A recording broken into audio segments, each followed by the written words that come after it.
It's August 2nd. It's August 2nd, and every August 2nd, I wear the same shirt. I wear the same shirt that I was wearing in 1992. A young kid, a big kid, a wrestling fan, back when being a wrestling fan was something you could still be proud of. And me and my friends went to the Baltimore Arena, took that trip, got this shirt that day to see World Championship Wrestling, Great American Bash 1992, and we were a little spoiled, the suburban kids in Virginia, because we had been treated to Flair and Funk 3 years earlier. We had been treated to the Tower of Doom and Ric Flair vs. Lex Luger 4 years earlier.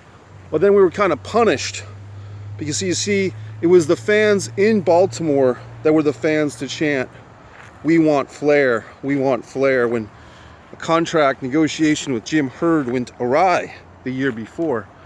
But 1992, the Great American Bash out of Baltimore was not going to be shared on pay-per-view television. It was going to be an exclusive house show, but the word got out. Back when people just heard stuff, word of fucking mouth, folks.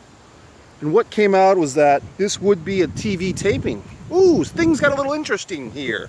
A television taping, you say?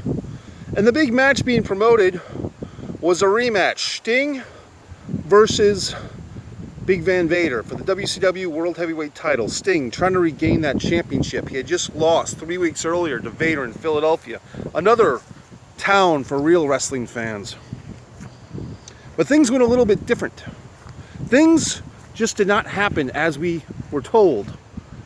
We got treated to something special. You see, in the middle of a Rick Rude defending the United States title against Nikita Koloff match, Cactus Jack, yes, Mick Foley came out. Mick Foley came out, attacked Nikita. Then Sting came out to help Nikita fend off Cactus Jack and Rude. And as Sting is helping his buddy Nikita Koloff, and they had an on-again, off-again relationship, none other than slithering like a snake, Jake came out under the bottom rope, wearing street clothing, not dressed for wrestling, attacked the Stinger, gave him a DDT, laid him out, and suddenly there was a new force in WCW, Jake the Snake Roberts. Now the only problem, so to speak, was now we did not have our Stinger. We did not have our contender. So the promoters, and this was, I believe, a Bill Watts run promotion at the time, came out, had a little lottery of sorts. The top 8 challengers, the top 7 challengers, I believe it was 7. We're talking Barry Windham, Dustin Rhodes, Van Hammer, Flying Brian Pillman.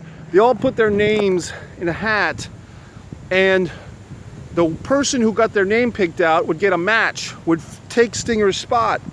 And guess who got the lottery picked? Ron Simmons. And now Harley Race, Big Van Vader's manager, did not want this match to happen. But there was an electricity. You could feel it. You could feel in Baltimore the electricity. When Ron Simmons had his name picked, you knew that we had the potential to see something happen special. Vader wanted to fight. Vader was not afraid of anyone, okay? So Vader and Simmons had a very hard-hitting match. You want to see a brutal match between real men. Men who do not need dick spots or plastic dolls in Japan or any other crap that they do these days. You didn't see Ron Simmons sticking his thumb up Vader's ass like you see Tommaso Ciampa sticking his thumb up Jushin Liger's ass, okay? We had a great fucking match between two real men. And I remember the security guard. I remember the security guard, the same security guard that I had seen at that Baltimore Civic Center for years. Since I was so young. Raymond. Old man Raymond from Baltimore. He lived just down the street. He used to walk to go to work.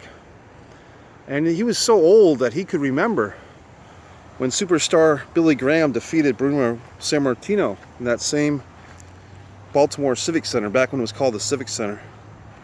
And I remember Raymond telling me, because we became friendly after a while. I would go to 2 or 3 shows a year, and Raymond would say, "Mike, I don't think no one like me will ever get the world title." And I said, "I don't know, Raymond. There's some." He said, "They would have given it to Tony Atlas. They would have given it to Bobo," meaning Bobo Brazil. But Raymond, just such a great guy, and you know, he started to go blind after a while. And I remember that, you know, even though he was a security guard, he was supposed to rip the tickets and watch out for people. But honestly, I think that the people at the Baltimore arena was just nice to Raymond, and they just let him work there, even though he was blind. And his nephew, who was also a security guard, would take him to work. And Raymond was just kind of a guy who everyone loved. And Raymond just didn't think we'd ever see the day when, as he put it, someone like him would win the world title. But I tried to be encouraging. And I remember that particular night in the Baltimore arena, Raymond said, "Mike, can you call the action for me?" And I said, "Raymond, I'll do my best." I stood next to Raymond, and every forearm shot and every punch between Ron Simmons and Vader, I did my very best to like a commentator for Raymond. And "What's happening now, Mike? What's happening now?" I said, I don't know. It's looking pretty bad. Vader's got him against the ropes, and Vader's on his game tonight, but Ron's fighting tough. And "What's happening now, Mike?" And I said, "Well, Vader looks like he's going to whip him into the ropes and try to give him a clothesline, but if Ron can power slam him, he deserves the belt." And guess what the hell happened? Ron Simmons delivered a power slam that night on Big Van Vader. He slammed him, Raymond. "Oh, Mike, he's going to beat." Before I could say another word, the crowd roared its approval. And Raymond, a tear fell down his cheek. The first ever African-American World Heavyweight Champion was crowned that night in front of 14,000 fans, and my friends and Raymond and his nephew and myself were part of those fans. So when Mick Foley, you think about the great things you've done in your career, flying off of cells, and you think you've raised a beautiful family, Noelle, and given her a reality show, and your son somehow got a job with a creative writing team or an internship, you know, sharpening pencils. But when you think back to that night, Mick Foley, maybe it wasn't a career highlight for you, but for Raymond, myself, Ron Simmons, it was a very special night in Baltimore. So Mick Foley, when you think about that night of August 2nd, 1992 in Baltimore, did you ever think that one day you'd be on your knees putting your hand on Joey Ryan's crotch and selling the Dickplex, Mick Foley? Joey Ryan, are you familiar with the story of Ron Simmons winning the World Heavyweight Championship? Does that matter to you? Young Bucks, when you deliver 30 super kicks a match, have you ever studied a Ron Simmons match against Big Van Vader? Does that occur to you? Assholes. Cody Rhodes, when you accuse Vince Russo of nepotism, but not nepotism, homophobia. You're the nepotism recipient, Cody. But when you accuse Vince Russo of homophobia, do you ever think about Dusty Rhodes, your father, raising Ron Simmons' hand that night in Baltimore? You ever think about these things? You ever think about the history of this sport?